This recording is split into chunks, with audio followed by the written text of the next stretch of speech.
Hello, procrastinators! To celebrate the release of the paperback version of Fuck Yeah Video Games, that came out today, and October 27th in the US, I've decided to get my BuzzFeed on and come up with a list of 10 games, yes, 10 fuck-odd numbers, that actually need to be remade. Now, over the past few years, remakes and remasters have been getting more and more popular, but they have all made one big mistake. They're only remaking good games. Hell, they've even committed the ultimate blasphemy and remade Shadow of the Colossus. What's next? Portal? No. Don't. Look, to this I say, bugger you, good sir. Here is my list of 10 games that actually need a remake. Each one is either flawed, lost, or simply forgotten. These are games that either modern design would improve, or were too ambitious for the technology available at the time, or was simply just a few tiny steps away from being one of the greats. You know, don't expect this to be a list of like, oh, what about Grand Theft Auto or Bioshock? Hell, don't even expect old games that survive to this day. Revolt isn't making this list because it still looks gorgeous, has a superb fan community, and runs on modern hardware. Also, it's the best racing game of all time, but that's for another list. Anyway, here are the top 10 games that actually need a remake. Number 10, Lemmings. It's been 20 years since we last had a main series Lemming games on PC. 20 years, and that was Lemmings Revolution, a game that was dog shite. Before that was 1995's Lemming 3D, also dog shite. And before that, in 1994, All New World of Lemmings, as it was called over here. Doesn't matter what it was called, it was dog shite. Before that, 1993's Lemmings 2 was actually good. Okay, so that's right, we haven't had a good Lemmings game on PC since the era of MS-fucking-DOS! Sure, they've appeared elsewhere. The PSP had a remake of the first game that wasn't great, and the Vita had a lag fest of a new game. Also, there's a new mobile version, which has an energy system, and it can run out mid-fucking level, leaving you to either lose the level or pay $7 for unlimited energy, which lasts for 2 hours. It also has simplified gameplay, and of course, loot boxes. This game has a 4.5 out of 5 on the App Store. Mobile gamers are dead to me. So, clearly, Lemmings is a game that needs a remake. Take the first game, glue some new levels in, and give it that hand-painted art style like the modern Rayman games. You may complain that it's mostly going to be the same levels you've already played. Where's the challenge? But answer me this, and answer me truthfully. Did you ever finish Lemmings? No. No, you did not. Number 9! Overboard! Overboard, exclamation mark, or Shipwreckers, as it was terribly named in the US, is a top-down pirate them up that made a few people watching this video just go, oh my god, I remember this. It was a bizarre little thing as you sailed through linear levels, flipping switches, dodging big circular saws for some reason, and launching missiles at hot air balloons. You know, just like boats don't. However, it was full of little touches that made it great. Silly weapons, instant shortcuts. You can imagine them going... And little men jumped out of your boat when it was on fire, and you could go back and pick them up and you get a little bit of health back. The reason it deserves a remaster? The multiplayer. It's quick arena rounds where everyone spins around each other, missing with cannons. It was fast, fun, and would totally fit in with the current indie couch competitive vibe that's going on. Look, any game you can play with someone who doesn't know anything about games is a good party game, and Overboard is one of the best. Number 8! Zombies ate my neighbours. Okay, so this one might be blasphemy of my own, but bear with me. Zombies Ate My Neighbours, or just Zombies as it's called in the countries that ban fun, is the best SNES game. You run around with 3D glasses on, saving your neighbours from the zombie hordes that they seem to be oblivious of, as you unload endless Super Soaker rounds into the Walking Dead. And sea monsters. And vampires and werewolves, and guys in masks chasing you through a maze with a chainsaw, and you can actually cut down bits of the fucking maze. It was great. Basically, every single horror trope is here, and they're all out to get you. So, why a remaster? I mean, you know, emulation's pretty accessible. You could play it right now if that was the thing you wanted to do. Well, it's just too fucking hard! And that's coming from someone who just twatted the Nameless King a few streams ago. It's so devastatingly difficult that I've never beaten it. I did get up to the final boss. It's a mad professor who turns himself into a whole bunch of monsters, including a pop vinyl of himself, but it's ridiculous. He takes longer to beat than an Asbantian wall. A remake with the ability to save, difficulty options, and oh, go on then, Streets of Rage 4's art style and lighting would turn this game into the classic it deserves to be. Well, it already is a classic. A classic that the people will finish. A classic that people will finish. Number 7, Giant Citizen Kabuto. 3 races live on a planet. The Mechs, aka Shooty Boys, the booby-wielding Sea Reapers, and Kabuto, a race of big motherfucking kaijus. Oh, and they're all having a massive Barney. Giant Citizen Kabuto was far too ambitious for its time. It's a shooter slash RTS slash fuck it, let's smash stuff up kind of game that lets you play as all 3 races. The mechs like to build pubs and gift shops and put the locals to work to achieve their goals.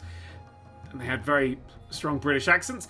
They also had fucking aircraft, which was fun. The Sea Reapers were all magic and arrows and zooming around. Everything was a bit Avatar, and they also looked a bit like they fell off the front of an MMO cover. And the Kabuto, it's a big fucking monster, innit? It would just wander over and kick your base down with fucking wrestling. It did wrestling moves. I fucking love Giant Citizen Kabuto, even though it didn't always work. Why a remake, then? Well, I mean, a tighter version would be nice, but come on, asymmetrical multiplayer where one faction is giant monsters? I'm sorry, why don't you want this remade? Number 6, Stuntman. You are a stuntman working on a film set, but there's a problem. Every single practical effects shot has been scheduled for the same day, and you have to do them all in one go. Oh no! Look, Stuntman was a silly concept that doesn't entirely, or even vaguely slightly make sense, but good God, I want more of it. I want more of it with one major change. The driving. It was just a bit awful with your back end doing whatever the word for horizontal twerking is. You fix that up, tart up the graphics, and I will spend hours delving back into that frustrating, fascinating game. Number 5, Crush. Crush was the best puzzle game I'd ever played when it came out. And that lasted about 5 months until Portal came out. But still, in Crush you play as Danny, a young man who has insomnia due to stress. Oh boy, this is familiar! To combat this, he delves inside his own dark, fractured psyche to find out what's going on in his head, and of course to solve platforming puzzles. Each level is a 3D space that you can crush down to 2D. So if there's a platform you need to get to in the distance, well, crush to 2D, and now it might be right in front of you. Step onto it, uncrush, and now you're miles away from where you started, on a platform that apparently you then find out is sort of useless. Welcome to Crush! So, why a remake? Well, it's a PSP exclusive, so it's not that easy to get a hold of. Plus, it really pushed the hardware and had this kind of blurry, smeary feel to it that wasn't intentional. It was just the limits of the hardware. I'd love it if it was all clean and crisp and as dark as the developers initially intended. But just one note, right? One note for people in the comments: we do not talk about the 3DS port, Crush 3D. That is the Artemis Fowl movie of this series. Gone are the dark green and orange rain-slick cityscapes of the PSP version, and in its place, a game that looks like Mirror's fucking Edge. Ah, I say. Ah. Number 4, Tumba. Tumba! Of course Tumba's going to be on this list. It's an adventure game pretending to be a platformer, but it's actually sort of an RPG. Tumba is just fucking ace. It's 2D, but like multiple layers. Actually, there's bits where it's isometric. In fact, some of the levels rotate. I just fucking love it. So, why a remaster? Well, it could do from some mod cons, like a map or better mission tracking, but really, I want a new art style for it. I want it to be claymated. Ever since I saw the PAL cover for it. Just look at that chunky fucker. Imagine a game that looked like that. The Swapper proved that you can claymate a game, and Kirby has shown that you can just fucking fake that style pretty well. Come on, universe, give us the Tumba that the cover promised. Big, bold, bright, whatever the fuck Tumba actually was. Number 3, Empire Earth. Fucking kids these days, man. Kids these days, I tell you. They celebrate a dominating victory if they shoot their friend in Fortnite from a long way away. You have no idea of the soul-deep joy of watching your friend's horsemen gallop towards you, only for them to be literally nuked into hell by a fleet of B-52 bombers. Empire Earth was Age of Empires 2 in almost every single way. However, instead of being locked into an era where sharp rocks were all the rage, you kept going. And going, and going, and going, and going 15 times right up to robots, mechs, and all the fun of the fucking Nano Age. The brilliance of Empire Earth, the sheer unbridled fucking magnificence, was that each player aged up independently. You could be building submarines while your opponent had just unlocked longboats. Fuck, they could still be on short boats. The only downside was that this was the real early days of 3D, and it looked quite shit, although I do quite like the chunky nuke clown. Anyway, it had some sequels, one of which was bad, the other which is fucking atrocious, so I feel like it deserves a remaster. If so only at some point in my life, I can roll tanks over John's farms while he bumbles about in the fucking Renaissance. Number 2. Spore. Yep. 2008's disappointment, the Mupp Spore, needs a remake. It just does. Keep the look, keep the creature designer and all the other million designers, keep the first 2 stages, but let's remake the rest. Like, first up, the Tribal and Civilization stages need an overhaul. They do, they're rubbish, shut up. Tribal stage should be more about trying to work as a team, to dig your way out of the food chain with a focus on mastering the other weird species that are on the fucking planet, wherever it was you're on, before, Civilization stage kicks in. Just go full Civilization with it. And then, when you get to space, give us more than one fucking ship to do the work with. One ship will get you to the moon, but give us a fleet to conquer the fucking galaxy with. And then, right, here's the fucking clever bit. Let the final unlock not be a planet-destroying bomb. Let it be DNA creation. Build a new creature, pick the planet they're on, stick them on it, and then you play as them from them on. Keep the game looping. And then when you get into space with those creatures, the other one maybe expanded a bit, you can even turn on your own creators. How fucking fun would that be? This is a lot to ask for, yes, but this is a remake. It needs to be remade. 80% of Spore is magnificent, some of the greatest work in video game history. But goddamn, that remaining 20% is some long, dull gameplay. It's like if the Breaking Bad episode Ozymandias had an omnibus of EastEnders glued to the end of it. Fix that and finally let Spore be the classic it so nearly is. Thank you for coming to my TED Talk. Amen. Number 1! H.E.D.Z. H.E.D.Z, or Head Extreme Destruction Zone, isn't a good game, but it's a fucking good idea.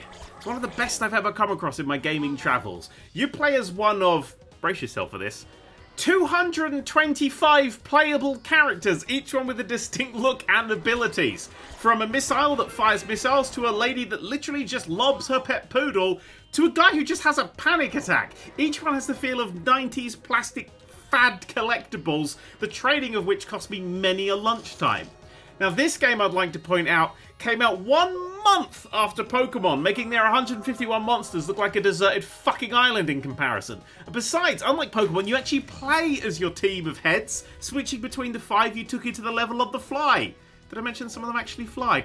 Anyway, who are you fighting in this weird world? Well, aliens like you, wearing heads just like the ones you have on. But here's where the game turns from 90s curiosity into an all-time forgotten fucking classic. When you kill an opponent, they drop their head as a little token and you have to run and collect it. But they do as well. They run and collect it. After 10 seconds or so, they beam away. And if they got to the head before you did, you don't get it. That head, its abilities, gone.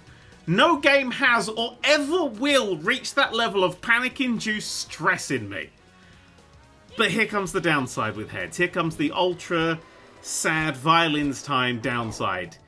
It's a lost game. I cannot get it working on modern OSs for love nor money, and virtual machines just have endless bugs with it. Either the wizards at Good Old Games need to take a look at it, or better yet, let's just remake it. Shiny graphics, yes. Better world design, sure. But it would really be beneficial if it's had its gameplay unclunked. It's fine, but it just hasn't aged well. It's such a good idea. It deserves so much better. But do not touch its sounds. The sound of an alien beaming away with your precious head that you wanted so much, well, that'll forever hold a place in my nightmares.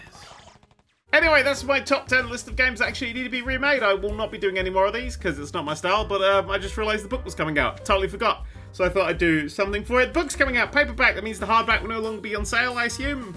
I'll put on the screen if that's true or not. So get it. It's the exact same book, only it's smaller and it's like a DS Lite version, and it's got like the 3 mistakes that were in the initial book fixed. It's patched. I patched the book. They said it couldn't be done, the fuckers. Also, I got Paradox. We're doing that. It doesn't matter. The end.